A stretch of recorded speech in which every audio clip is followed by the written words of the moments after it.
bukan pasca ke post, tapi pandemik tu sendiri kan ada implikasi yang berbeza bagi setiap kita lah. Jadi saya ingat Ustazah akan berkongsi dengan kita banyak mutiara-mutiara berharga.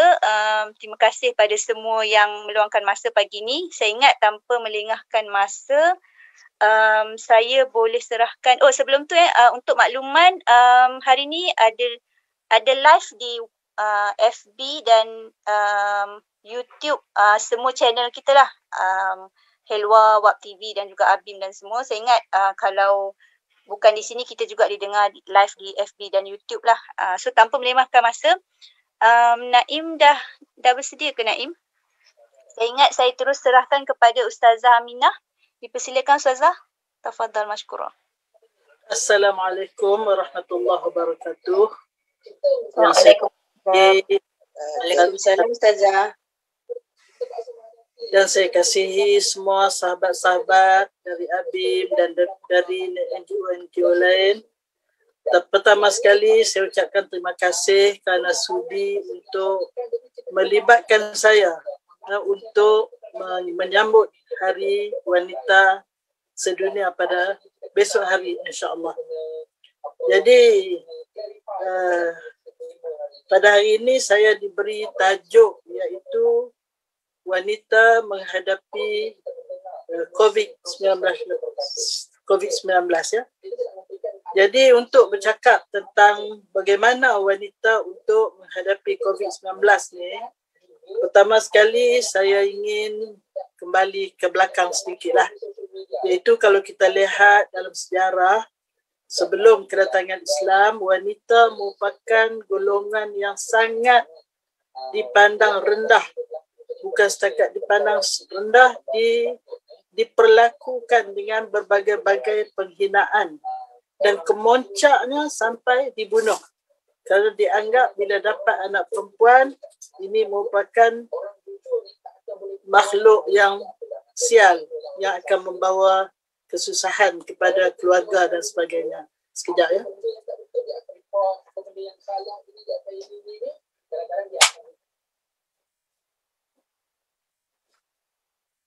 Jadi ini semua kita tahulah ya, sehingga ada di antara masyarakat zaman dulu, apabila suami meninggal, wanita itu tidak layak lagi hidup, akan dibakar bersama dengan mayat suaminya. Itulah sangsaranya wanita di zaman jahiliah. Jadi kedatangan Islam telah mengangkat wanita setinggi-tingginya, ya, kadang-kadang melebihi daripada kaum lelaki. Jadi di dalam surah Al-Hujurat ayat 13, a'udzubillahi minasyaitonir rajim, ya ayyuhan nas inna khalaqnakum min dzakarin wa untha wa ja'alnakum syu'uban wa qabaila lita'arafu inna akramakum indallahi atqakum. Jadi Allah SWT sebagai pencipta kita telah menerangkan, wahai manusia, kami jadikan kamu dari golongan lelaki dan perempuan, dan kami jadikan kamu berpuak-puak dan berkabilah-kabilah. Tujuannya lita'arafu, supaya kamu berkenalan antara satu dengan yang lain. Inna akramakum indallahi atqakum, dan yang paling mulia di kalangan kamu ialah yang paling bertakwa. Bukan yang lelaki, bukan yang perempuan, tetapi yang paling bertakwa. Itulah yang paling mulia. Jadi sebab itu, tak kiralah lelaki ke perempuan ke, berusahalah bersungguh-sungguh untuk menjadi orang yang bertakwa. Jadi untuk menjadi orang bertakwa ini tidak ada jalan lain kecuali satu saja, iaitu melakukan apa saja di dalam hidup dia ni dengan ikhlas kerana Allah Subhanahu wa taala. Sebab itu Sayyidina Ali karramallahu wajhah mentarifkan takwa ni, dia kata al-khauf minal jalil wal amal bit tanzil wal isti'dad li yaumir rahil wal ridha bil qalil.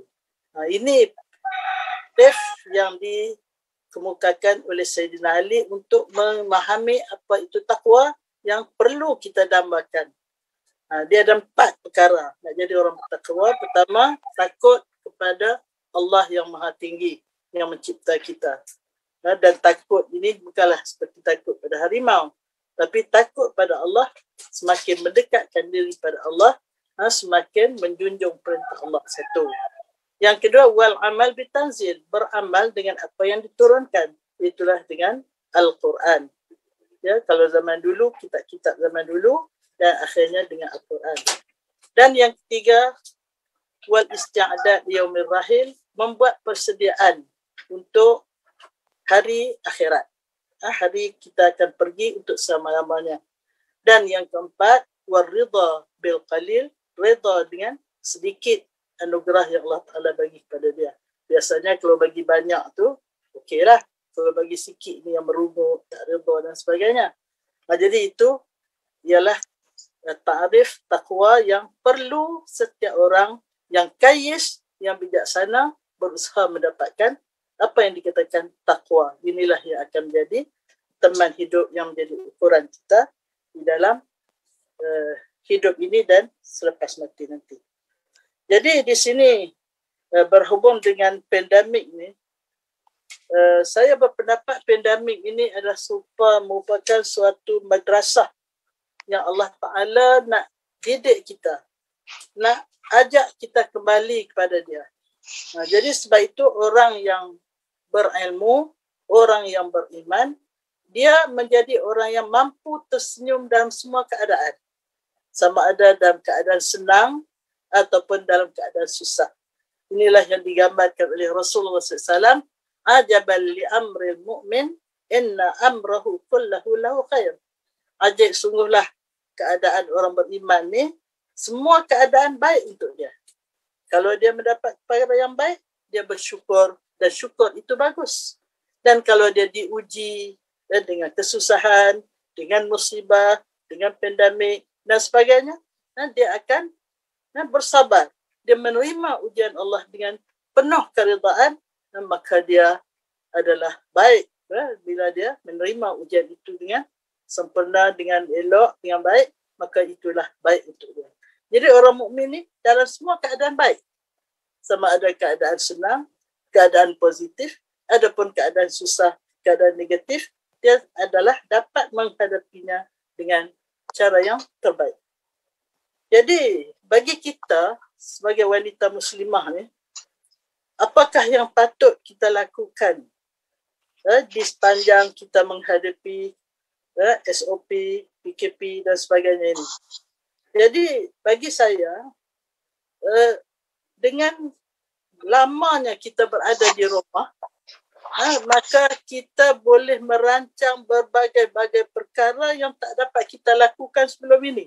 Kerana terlalu sibuk dengan pekerjaan, selalu sibuk dengan urusan luar. Tetapi bila kita berada di rumah, orang yang bijaksana ialah orang yang pandai mengurus masa, mengurus keadaan dan sebagainya. Ya? Jadi sebab itu bagi saya, sebagai seorang muslimah yang bijaksana, dia pertama sekali dia urus bagaimana hubungannya dengan Allah Subhanahu Wa Taala. Kalau dulu tak sempat nak baca Quran banyak, tak sempat nak zikir lebih, tak sempat nak membaca buku-buku yang boleh menambahkan ilmu, iman dan takwa dia, maka inilah peluangnya. Ya? Sepatutnya kita sudah berapa buah buku dah setahun lebih dah kita terperangkap di rumah. Jadi Alhamdulillah saya sendiri dah dapat 5-6 buah buku dah saya tamat. Jadi Alhamdulillah. Jadi kita ambil peluang ini untuk menambah ilmu kita, untuk mendekatkan diri kita pada Allah, dan tidak ada tujuan lain. Ialah untuk mencari keridaan Allah Subhanahu Wa Taala. Jadi bila kita boleh nak nambah ilmu, nak menambah ibadat, nak menambah macam-macam lagi untuk program kita untuk mendekatkan diri pada Allah. Itu nombor satu. Yang kedua, naklah kita dekatkan diri dengan keluarga. Melalui kita berada lama di rumah ini, kita boleh menghubungkan kasih sayang di antara ahli keluarga kita. Kita bina keluarga kita ini bukan hidup berkeluarga saja, tetapi naklah hidup berjamaah. Kita sembahyang berjamaah. Pastikan setiap kali kita solat, jangan solat seorang diri. Pastikan solat bersama dengan ahli keluarga, anak cucu dan sebagainya. Saya bagi hadiah kat cucu-cucu ni. Siapa dapat takbir pertama bersama imam, dapat hadiah. Start daripada subuh sampai maghrib, bilanglah. Kalau daripada subuh sampai maghrib, tiap kali dapat takbir pertama, dia dapat RM5. Kalau dapat 4 kali, RM4 tiap-tiap hari. Seronoklah dia orang. Sekarang ni cepat-cepatlah dia nak takbir pertama bersama imam. Jadi kita hendaklah rancang hidup berjamaah. Sembahyang berjamaah, makan berjamaah. Makan berjamaah ni pahala lebih. Dan Allah Ta'ala beri keberkatan untuk mereka-mereka yang makan berjemaah bersama keluarga dibandingkan makan seorang-seorang. Kemudian rancanglah apa sepatutnya anak-anak kita buat. Janganlah biar terus menerus dengan gadget dan sebagainya saja. Ya, kita rancang supaya mereka ini menggunakan setiap detik umur mereka ini untuk benda-benda yang berfaedah. Ya. Jadi itulah. Kemudian saya ingin membawa beberapa cerita lah ya, supaya kita dapat melihat bagaimana kehebatannya orang yang bersabar menghadapi ujian. Ya, yang pertama sekali saya nak bawa cerita seorang wanita zaman dulu, satu orang yang bernama Abul Hasan. Dia pergi bertawaf di Kaabah. Dia buat haji tahun tu. Sedang dia tawaf, dia melihat seorang wanita yang sangat ceria. Wajahnya dia tak pernah lihat wanita seceria itu. Sehingga dia terlantun keluar, wanita ini hebat kerana dia tak pernah menghadapi musibah. Agaknya lah dia kata. Jadi akhirnya Allah Ta'ala izinkan wanita itu dengar rungutan Abu Hasan. Dia kata, apa yang Tuan kata? Tuan kata saya tak pernah menghadapi musibah. Sebenarnya saya menghadapi musibah yang sangat besar. Apa dia kata Abu Hasan? Iaitu, dia kata kisahnya, bila suami saya menyembelih kambing. Agaknya kami korban lah kot. Ya, anak saya ada 4 orang anak. Seorang dah kahwin. 2 orang ni masih budak-budak lagi lah, tengah main-main. Dan seorang lagi masih menyusu. Jadi bila anak saya ni melihat bapaknya menyembelih kambing, pada satu hari dia main-main dengan adik dia. Ni yang dah agak-agak 5-6 tahun ni, 7 tahun ni. Jadi dia kata ke adik dia, adik-adik, maukah adik nak tengok macam mana ayah sembelih kambing? Adik dia kata, nak. Dia pun pergi ke dapur, ambil pisau, suruh adik dia melentang, dia sembelihnya adik dia. Bila dia sembelih adik dia, dia tengok banyak darah yang keluar, dia naik takut, dia lari ke bukit. Lari sekuat-kuat hati. Jadi bila dia lari ke bukit, dia dikejar oleh serigala dan akhirnya dia dimakan oleh serigala. Kemudian bapa dia ni pergi kejar anak dia, cari di mana. Akhirnya terlalu letih, terlalu lapar dan dahaga, jatuh pingsan dan mati bapa dia. Kemudian dia sendiri pun pergi cari suami dia dan anak dia yang lari ke bukit tadi. Meninggal anak dia yang masih kecil tadi, yang masih baru merangkak lah agaknya. Dan masa tu dia sedang ada gangguan. Masa tu dia sedang memasak air. Jadi baby tadi dia merangkak, dia pergi tarik periuk yang sedang masak air tadi, jatuh dan timpa budak tu, akhirnya meninggal.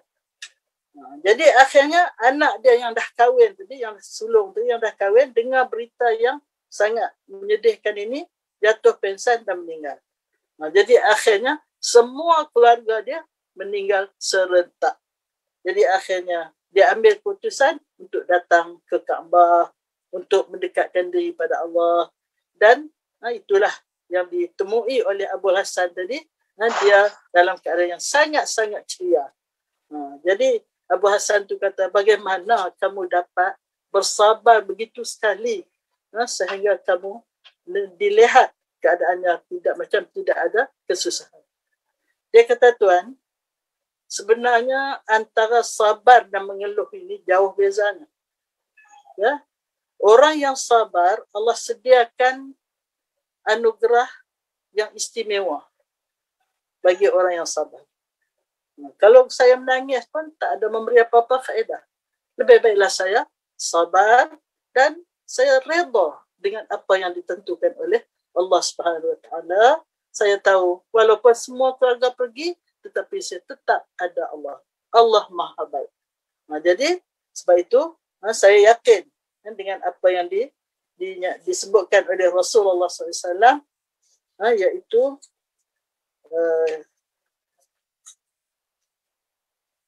Rasulullah kata, salasun man ruziqahunna faqad ruziqa khairai ad-dunya wal akhirah. Ini riwayat Ibnu Mas'ud, ya. 3 perkara, siapa yang dirastikan ketiga-tiga perkara ini oleh Allah kepadanya, sesungguhnya Allah telah memberi kepadanya 2 kebaikan di dunia dan di akhirat. Apa dia 2 perkara itu? Ar-ridha bil qada was sabar 'alal bala. Iaitu redha dengan apa yang ditentukan oleh Allah, yang dilaksanakan oleh Allah, yang diqadakan oleh Allah, dan sabar di atas bala yang menimpanya. Wa du'a inda raha, dan dia terus berdoa walaupun dalam keadaan yang senang lenang. Jadi maknanya Rasulullah SAW menceritakan hadis ini, dan wanita ini dia ingat, iaitu andainya dia dianugerahkan sabar, maka Allah telah menganugerahkan kepada kebahagiaan, kebaikan di dunia dan di akhirat. Iaitu redha dengan qada Allah, sabar di atas segala bala, dan terus berdoa. Kita ni selalu berdoa masa susah. Masa ditimpa kesusahan, panjanglah doa. Tapi bila senang, bila kaya, bila lumayan, lupa nak bersyukur. Jadi ini di antara perkara yang disebut oleh wanita tadi. Kemudian wanita itu juga menyebut bahawasanya Allah SWT memberi balasan yang sangat sempurna kepada orang yang sabar. Sebagaimana disebut dalam surah Az-Zumar ayat 10, A'udzubillahi minasyaitanirrajim, innama yuwaffas sabirun ajrahum bighairi hisab. Sesungguhnya dianugerahkan, disempurnakan kepada orang-orang yang sabar itu pahala mereka tanpa hisab. Maknanya orang yang sabar dianugerahkan pahala tanpa hisab. Jadi mengingati semua kelebihan ini, kata wanita tadi, maka saya terima musibah yang menimpa keluarga saya dengan sabar. Kerana orang yang mengeluh, orang yang tidak redha itu bukan setakat rugi dunia akhirat, bahkan dia akan dimurka oleh Allah Subhanahu wa Ta'ala. Jadi ini satu cerita yang memberangsangkan kita bukan setakat ujian macam wanita tadi, setakat COVID baru, COVID-19 kita boleh lebih lagi kalau Allah selamatkan kita tidak dijangkiti oleh COVID itu. Jadi kita kena syukur kita sihat dan kita kena sabar di atas terperangkapnya kita tidak boleh keluar dan sebagainya, ya. Itu satu cerita. Satu lagi saya ingin kongsi pada pagi ini ialah tentang pesanan Sayyidina Abu Bakar. Ya, Sayyidina Abu Bakar berpesan kepada kita, iaitu hendaklah kita ni berhati-hati dalam 5 perkara. Ya, kita hendaklah berhati dalam 5 perkara. Kerana kita ini berada di depan persimpangan yang sangat berbahaya. Ya. iaitu bagaimana dia? Jadi kata Abu Bakar,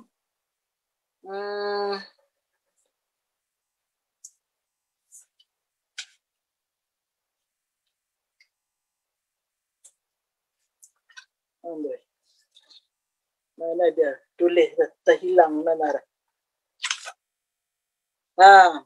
Kata Sayyidina Abu Bakar As-Siddiq radhiyallahu anhu, manusia ni di dalam menghadapi penghidupan di dunia ini berdepan dengan 6 persimpangan.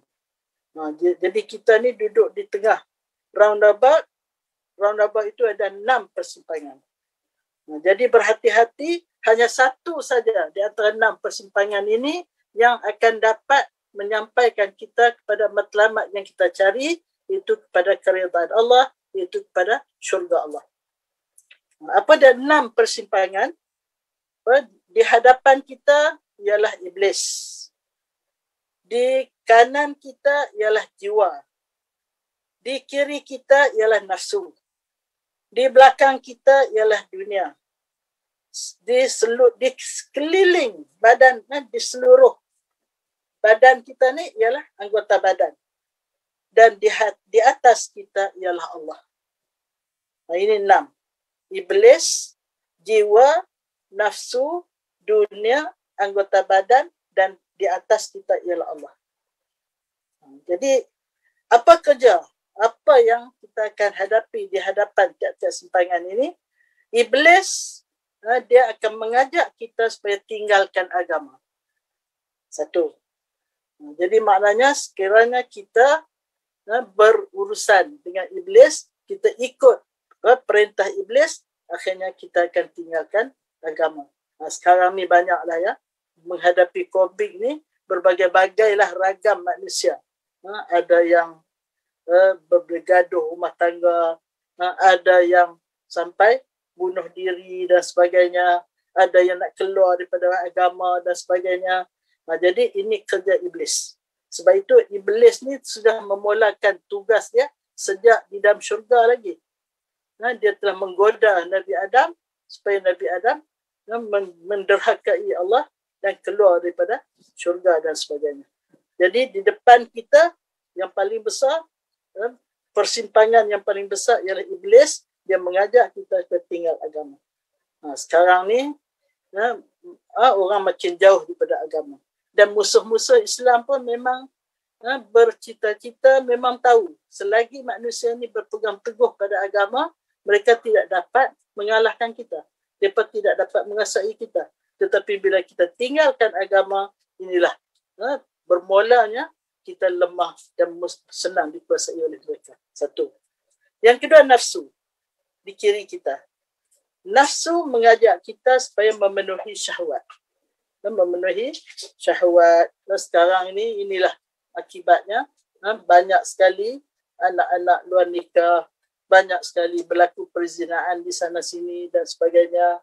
Jadi sebab itu nafsu syahwat ini diajak oleh nafsu. Kemudian yang ketiga ialah yang kedua di kanan kita ini ialah jiwa. Yang ketiga nafsu tadi. Jiwa ni dia mengajak kita supaya buat maksiat. Ya, ajak supaya mencari kekayaan yang semau-maunya, tak kira halal, tak kira haram, supaya melakukan scam. Sekarang ni ramailah orang yang terperangkap dengan scam dan sebagainya. Itu ialah kerja nafsu. Kerja jiwa. Yang ketiga, nafsu syahwat. Nafsu ini ialah mengajak supaya memenuhi syahwat. Kepada berzina dan sebagainya. Yang keempat, dunia. Dunia duduk belakang kita. Dia tolak kita. Apa kerja dunia ni? Dia mengajak kita supaya mencintai dia. Supaya meninggalkan akhirat. Jangan kita fikir tentang akhirat. Fikir sajalah tentang apa yang kita nak. Gembira, bersenang lenang di dunia ini dengan tidak mempedulikan akhirat. Maka ramailah orang yang terperangkap dalam ajakan dunia ini, sehingga Rasulullah SAW memberi amaran, iaitu apabila umat Islam ini ditimpa dua penyakit, maka mereka akan menjadi umat yang lemah, umat yang akan diperkotak-katikkan oleh orang bukan Islam, yang akan dikerumuni oleh seperti orang yang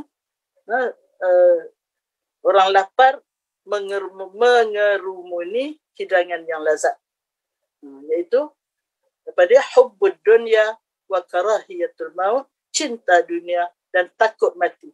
Apa maksud takut mati? Takut untuk berjuang, untuk berjihad, untuk berkorban, untuk mendaulatkan agama Islam dan sebagainya. Jadi dunia ini dia sentiasa memujuk kita supaya mencintai dunia. Dan memanglah Allah kata, aku jadikan dunia ni cantik sehingga menjadi ujian kepada kita. Jadi sebab itu kita janganlah terperangkap dengan kecintaan dunia. Kemudian yang kelima ialah anggota seluruh badan. Seluruh anggota kita ini mempunyai peranan masing-masing. Ya, mulut sepatutnya digunakan untuk bercakap benda yang baik, untuk berzikir, untuk baca Quran, untuk ajak pada kebaikan. Tetapi apabila disalahgunakan, maka dia adalah salah satu daripada punca yang boleh merosakkan. Sebab itu dalam badan kita ni ada 7 anggota. Ada 7 anggota. Di bahagian atas ni, pertama mulut, yang kedua mata, yang kedua telinga. Jadi mulut, Allah kata, aku jadikan ada 2 pintu. Jadi kalau teringat nak cakap benda tak elok, tutup cepat-cepat. Itu bibir. Kemudian mata ada aling-aling. Iaitu ada pelupuk mata. Jadi sebab itu kalau tertengok benda yang tak elok, cepat-cepat pejam.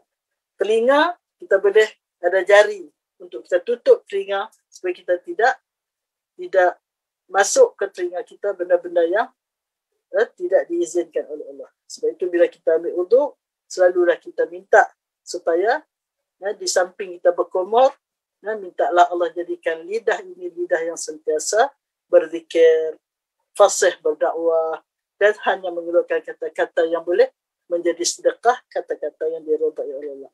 Mata ini menjadi mata Allah, itu suka melihat apa yang Allah suka. Telinga ini menjadi telinga Allah, itu suka mendengar apa yang Allah suka dan sebagainya. Jadi di bahagian atas ni ada 3 anggota yang kita perlu berhati-hati, takut menjadi perangkap yang dipergunakan oleh syaitan. Di bahagian tengah pun 3 juga. Apa dia? Perut. Perut jangan kita isi dengan benda yang haram. Sebab benda yang haram itu mengundang dan dicintai oleh syurga. Syurga sangat tertarik untuk membakar orang-orang yang diisi perutnya dengan benda yang haram. Kullu lahmin nabatah an haram fannar aulalah atau kama qala. Setiap daging yang tumbuh hasil daripada makan yang haram, neraka lebih utama untuk membakarnya. Perut pastikan diisikan halalan thayyiban. Yang kedua, jangan isi terlalu banyak sebab Rasulullah mengajar kita sederhana. Kemudian yang kedua, faraj. Faraj hendaklah dijaga. Sekarang ini macam-macam ya, hati-hati anak-anak kita dia tengok gadget, takut dia tertengok benda-benda yang porno dan sebagainya, itu membawa kepada kebinasaan dan sebagainya. Kemudian satu lagi apa ya? Dia 3 bahagian tengah ni. Perut, faraj, tangan. Tangan ni dia kira tengah lah ya.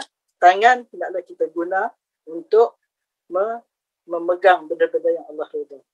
Dan di bawah sekali kaki lah. Jadi 3 di atas, 3 di tengah dan 1 di bawah. Iaitu kaki hendaklah kita gunakan untuk pergi ke tempat-tempat yang Allah redha, sehingga setiap langkah kita menjadi ibadat. Jadi cabaran yang kelima ialah anggota badan kita, merupakan yang mana mengajak untuk melakukan dosa. Cabaran yang keenam ataupun persimpangan yang keenam ialah Allah SWT di atas kita. Kita ada depan, belakang, kanan, kiri dan seluruh badan dan yang keenam ialah di atas. Di atas kita ialah Allah Subhanahu wa taala. Allah mengajak kamu masuk syurga serta menjauhkan melarang dan serta mendapat ampunannya. Jadi Allah offer dua. Pertama, kamu berusaha untuk dapat syurga Allah. Yang kedua, Allah sentiasa membuka seluas-luasnya pintu untuk menerima taubat, untuk memberi keampunan. Jadi oleh itu hendaklah kita berusaha sedaya upaya untuk mengenal di antara 6 persimpangan ini, hanya satu saja persimpangan yang boleh menyelamatkan kita, iaitulah Allah Subhanahu wa taala. Sebab itu kita hendaklah berdoa sentiasa pada Allah supaya kita sentiasa bersama Allah di mana saja kita berada.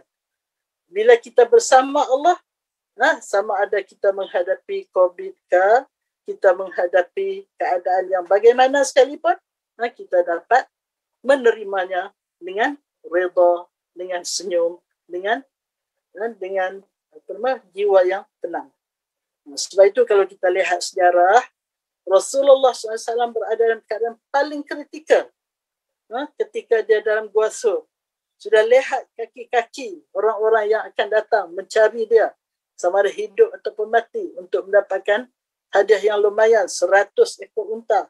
1 ekor unta tu kalau sekarang ni, kalau seekor unta sekarang ni berapa puluh ribu, dekat 20,000 seekor. Bayangkanlah kalau 100 ekor unta. Jadi sebab itu semua sekali dengan pelahapnya mencari Rasulullah sama ada hidup ataupun mati untuk mendapat hadiah lumayan tadi. Jadi sudah nampak dah kaki-kaki mereka di depan Gua Sur, tapi Rasulullah tetap tenang.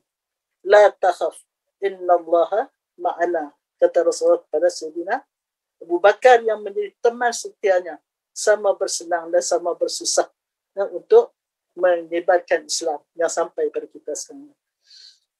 Dan gitu juga Nabi Musa AS. Nabi Musa AS ketika berhadapan di depan laut, di belakang musuh Fir'aun dengan tenteranya yang sangat hebat, di depan laut yang sangat dalam, tapi Nabi Musa tetap tenang kerana innallaha ma'ana, Tuhan bersama kita. Begitu juga Nabi Ibrahim AS. Dia sedang nak dicampak ke dalam api yang sebesar-besarnya, sehingga orang yang menyalakan api itu sendiri tidak dapat mendekatinya. Terpaksa lastik Nabi Ibrahim dari jauh. Datang Jibril untuk bertanya bagaimana, apa yang patut dia tolong. Tapi Nabi Ibrahim kata, adakah kamu datang dengan keizinan Allah? Ataupun kamu datang saja-saja sendiri-sendiri? Kalau tidak dengan keizinan Allah, aku tidak akan terima pertolongan kau. Tetapi akhirnya Allah Ta'ala sendiri memerintahkan, ya nar kuni bardan wa salaman ala Ibrahim, wahai api, hendaklah kamu sejuk dan sejahterakan Nabi Ibrahim AS. Dikatakan pada masa itu Nabi Ibrahim, seluruh api-api di dunia ini menjadi sejuk. Ada riwayat yang mengatakan begitu. Begitulah hebatnya bila kita bersama Allah di mana saja kita berada. Jadi sebab itu kita sebagai orang Islam tidak menjadi masalah bagaimana keadaan yang kita hadapi, kita dapat menghadapi dengan tenang, dengan aman, dan dengan berlapang dada. Itulah. Jadi sebab itu hendaklah kita apabila kita tenang, hendaklah kita susun. La aqla katadbir, kata Rasulullah. Tidaklah orang itu berakal, bijaksana seperti orang yang pandai mengurus bagaimana dia menghadapi masa COVID, mengurus bagaimana dia menghadapi keadaan-keadaan yang ditentukan oleh Allah. Karena kita yakin segala-galanya adalah ditentukan oleh Allah, dan Allah Maha Baik. Allah tidak akan menentukan sesuatu takdir yang akan menyusahkan kita, tetapi Allah menentukan sesuatu itu untuk mengangkat martabat kita.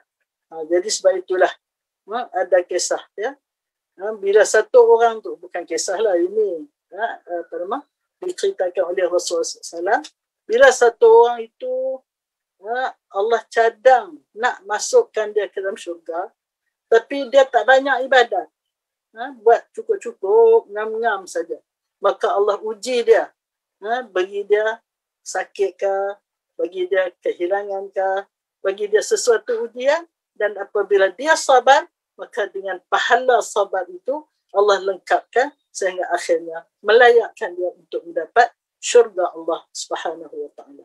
Jadi sebab itu kita orang yang beriman, orang yang berilmu, hendaklah kita menerima ujian Allah ini dengan tenang, dengan rela serela-relanya, dan hendaklah kita bijaksana yang menguruskan bagaimana kita bertambah dekat hubungan kita dengan Allah dan bertambah kasih sayang, bertambah mesra dengan setiap ahli keluarga kita.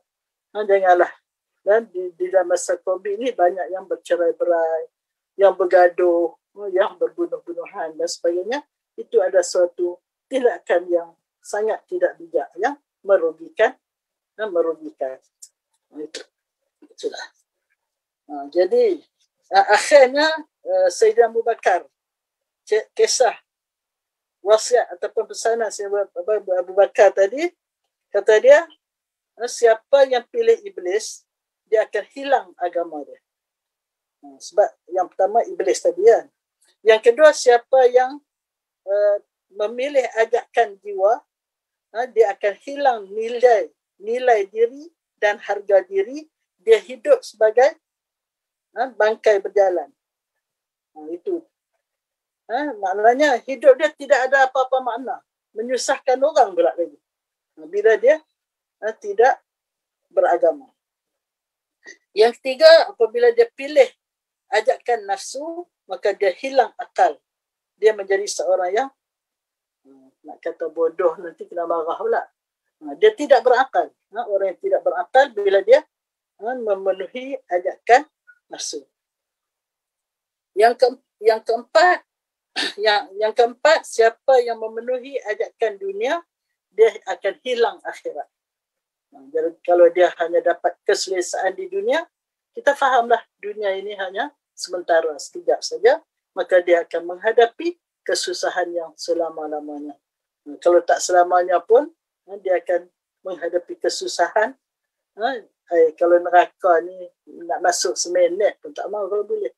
Sebab itu kita rancang, hendaklah kita berusaha untuk dapat ke syurga tanpa hisab, tanpa azab. InsyaAllah saya punya buku nak ke syurga tanpa hisab, tanpa azab tu dah siap. Cuma belum keluar lagi daripada pihak percetakannya. Kemudian yang kedua, siapa yang memenuhi ajakan Allah Subhanahu wa taala, itu yang keenam. Maka yang kelima, siapa yang memenuhi ajakan tubuh badan, maka hilanglah syurganya. Dan yang keenam, siapa yang memenuhi ajakan Allah, hilanglah darinya semua kejahatan dan ia memperolehi semua kebaikan. Itulah persimpangan yang diperingatkan oleh Sayyidina Abu Bakar As-Siddiq kepada kita. Sayyidina Abu Bakar ni, kerana dia berdampingan selalu dengan Rasulullah SAW, maka dia menjadi seorang yang bijaksana, dapat memberi pesanan-pesanan yang istimewa kepada kita. Kesimpulan daripada kisah ini, iaitu iblis adalah musuh manusia. Maka manusia adalah sasaran iblis. Oleh itu, manusia adalah sentiasa berwaspada. Sebab iblis sentiasa melihat tepat kepada sasarannya. Allah sendiri berpesan pada kita dalam surah Yasin, ayat 60 hingga 63. A'udzubillahi minasyaitanirrajim. Alam ahad ilaikum ya bani Adam alla ta'budu syaitan. Tidakkah aku berjanji dengan kamu, wahai anak Adam, jangan sekali-kali kamu menyembah syaitan. Innahu lakum aduwwum mubin. Sesungguhnya syaitan itu bagi kamu musuh yang nyata. Musuh yang terang, yang nyata. Wa ani'buduni. Hendaklah kamu sembah aku, beribadat pada aku.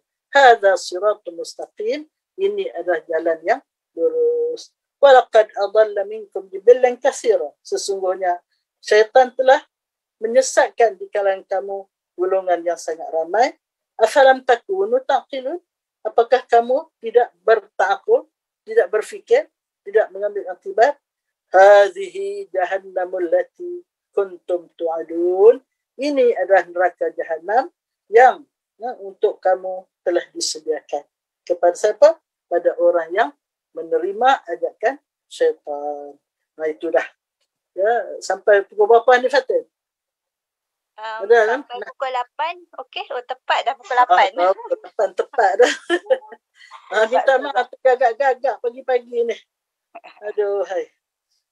Jadi itulah ya, mudah-mudahan sikit sebanyak dapatlah kita jadikan panduan untuk kita menghadapi pakcik COVID ni ya. Itulah. Jadi dia ada, boleh dah nak tambah sikit lagi Fatin? Boleh, sila saja. Ini ada panduan bagaimana nak jadi insan high class. Kita pun kalau boleh nak jadi high class lah kan. Dia kata ada 7 panduan bagaimana kita nak jadi high class. Pertama, bila kita nak mulakan apa pekerjaan, mulakan dengan bismillah. Bila selesai kita melakukan amal soleh, alhamdulillah, ini biasa kan. Tapi kadang-kadang orang lupa. Bila terlanjur, ya astaghfirullah. Bila nak buat sesuatu besok, katakan insya Allah. Kadang-kadang silap. Ini insya Allah, ini isteri saya lah. Tak betul tu. Insya Allah isteri. Apa dah lama dah jadi isteri. Insya Allah ni untuk yang akan datang. Ya. Dan bila ditimpa musibah, kita baca apa? Inna lillah wa inna ilaihi raji'un. Inilah bila kita diuji dengan musibah COVID-19 ni, hendaklah kita selalu tarja'. Apa maksud tarja'? Kita kembalikan kepada Allah Subhanahu Wa Taala untuk menyelamatkan kita. Kita tidak ada daya upaya untuk selamat diri sendiri. Kita kepunyaan Allah, kita kembali pada Allah. Allah melahirkan kita, Allah beri kita sihat, Allah juga menentukan sakit dan sebagainya. Dan setiap siang dan malam, hendaklah kita banyak mengucap La ilaha illallah. Ada kisah ni. Saya ni banyak cerita ni. Kisah dia, ada 2 orang di zaman Nabi Musa AS. Seorang ni dia rajin buat ibadah. Tapi dia masuk neraka. Orang yang kedua, dia banyak buat maksiat. Tapi dia masuk syurga. Jadi apabila kedua-dua ni meninggal dunia, Nabi Musa pergi jumpa dengan keluarga, isteri orang yang rajin buat ibadat tadi. Dan Nabi Musa tanya, bagaimana keadaan suami anda masa dia hidup? Isteri dia kata, sebagaimana yang tuan tahulah, suami saya rajin buat ibadat. Kemudian bila dia malam, dia nak tidur, apa doa dia? Isteri dia kata, suami saya bila malam berdoa, dia kata, alhamdulillah, beruntunglah kita telah mendapat ajaran daripada Nabi Musa, kita telah buat kebaikan. Kalaulah ajaran Nabi Musa itu betul. Itulah yang disebut selalu oleh suami dia. Ya, diceritakan oleh isteri orang yang kuat ibadat tadi. Pergi pula kepada rumah orang maksiat tadi. Tanya pada isteri dia, bagaimana keadaan suami kamu? Jawab isteri dia, memanglah tuan, suami saya ni jahat, macam-macam dia buat. Tapi bila waktu malam, apa doa dia? Suami saya bila waktu malam dia kata, La ilaha illallah walhamdulillah. Itulah yang selalu disebut oleh suami saya. La ilaha illallah, tiada Tuhan kecuali Allah, walhamdulillah, dan segala puji bagi Allah. Jadi Nabi Musa kata, kalau begitu, yang pertama tadi dia kuat ibadat. tapi dia tak yakin dengan ajaran yang dibawa oleh Nabi Musa AS. Kalaulah ajaran Nabi Musa tu betul, untunglah kita. Kita dah buat macam-macam kebaikan. Yang kedua ni dia yakin. Tapi agaknya banyak dorongan, banyak sebab yang mendorong dia buat perkara yang tidak baik. Tetapi hati dia tetap yakin dengan ajaran yang dibawa oleh Nabi Musa AS. Itulah. Jadi sebab itu kita hendaklah yakin pada Islam ini dengan seyakin-yakinnya dan yakin segala apa yang ditakdirkan oleh Allah itu ada kebaikan, ada hikmah di sebaliknya. Yang kita nampak manusia akhir-akhir zaman ni terlalu jauh daripada Allah. Terlalu berbangga dengan kebolehan sendiri. Terlalu bangga dengan kejayaan sendiri. Jadi untuk mengajar manusia ni, maka Allah hantarkan sejenis makhluk yang paling halus. Sangat halus pun manusia tak dapat menghadapinya, tak dapat berbuat apa-apa. Maka seluruh dunia kecoh. Seluruh dunia menghadapi berbagai-bagai kesusahan dan sebagainya. Tidak mampu segala kehebatan yang dimilikinya itu untuk melawan. Jadi sebab itu komik ni adalah satu madrasah untuk menyedarkan kita, mengenal kelemahan kita, mengenal kebesaran Allah, kekuasaan Allah, dan mengajak kita kembali kepada Allah, tawakal sepenuhnya pada Allah, yakin sepenuhnya pada Allah bahawa Allah Maha Baik, Allah Maha Pengasih, Allah Maha Penyayang. Sebab itu bila kita baca Bismillahirrahmanirrahim, maka hendaklah kita benar-benar manfaatkan dua nama Allah yang Allah highlightkan dalam Bismillah ini, iaitu Ar-Rahman, Maha Pemurah, Ar-Rahim, Maha Penyayang. Berusahalah untuk mendapat kemurahan Allah dengan sebaik-baiknya, supaya kemurahan Allah yang Allah anugerahkan pada kita itu dapat kita kongsi seramai mungkin kepada mereka yang memerlukan. Ni tengah ada sibuk. NGO semua tengah sibuk mencari dana untuk infak Ramadan.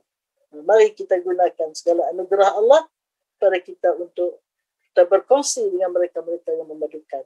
Yang kedua, Allah Maha Penyayang. Apa saja takdir yang Allah tentukan pada kita adalah untuk melahirkan kasih sayangnya supaya kita kembali kepada Dia dan kita dapat anugerahnya yang tidak terhingga. Jadi tentang la ilaha illallah ni, ni pun ada satu cerita lagi ni. Bolehkah lagi Fatin? Fatin? Ya, boleh tegas sikit lagi. Boleh. Boleh. La ilaha illallah ni, bila Nabi Musa, ni banyak cerita Nabi Musa, diselamatkan oleh Allah dari tenggelam dalam Laut Merah, selamat menyeberang ke sebelah sana, dan dia nampak depan mata dia Fir'aun dan segala tentera dia tenggelam dalam laut tu. Dia mohon pada Allah supaya Allah beri pada dia suatu lafaz untuk dia bersyukur. Jadi akhirnya Allah kata, ucaplah la ilaha illallah. Jadi Nabi Musa kata, ucapan itu semua orang ucap. Saya nak yang special lah. Sebab saya rasa sangat terharu bila saya selamat daripada tenggelam dalam Laut Merah ni. Allah kata, hai Musa, andainya ucapan la ilaha illallah ini diletak di sebelah neraca, diambil seluruh alam ini, dunia segala isinya ni letak sebelah neraca satu lagi, akan lebih berat la ilaha illallah. Demikianlah hebatnya la ilaha illallah. Dan inilah ucapan yang diucapkan oleh orang yang maksiat tadi, yang akhirnya masuk syurga. Orang yang buat baik tadi akhirnya masuk neraka kerana tidak yakin. Itulah. Rasanya cukuplah kau yakin ya Fatin? Okey, sudah. Rasanya cukuplah. Saya minta maaf lah. Pagi-pagi ni tergagap-gagap dah. Maklumlah mak nenek. Apa khabar akhwat semua dalam salwa? Sihat semua? Adibah ada ni? Alhamdulillah. Ada. Sihat. Siapa ada lagi ni? Aizan ada. Aizan ada. Ramai ada. Alung ada. Alung Izura ada. Assalamualaikum Ustazah. Ada ke? Adib ada. Tadi dekat ada, Anam ada. Anum ada. Ati ada. Kak Min. Ada ramai. Ada hai. Rindunya semua-semua. Nah, rindu Ustazah. Ini terubat rindu dengar ni Ustazah. Buka lah video kan. Nak ambil gambar tu. Mereka nak ambil gambar. Semua buka video. Nak ambil gambar. Boleh ke? Gambar net ni. Hai. Itulah. Bagilah tidak Gambar paling mahal tu Ustazah. Lagi lama lagi mahal. Lagi bernilai. Ambil gambar. Minta maaf lah. Penting. Okey, terima kasih banyak-banyak ya. Sudi. Terima kasih Ustazah. Telur teh nenek pagi-pagi ni.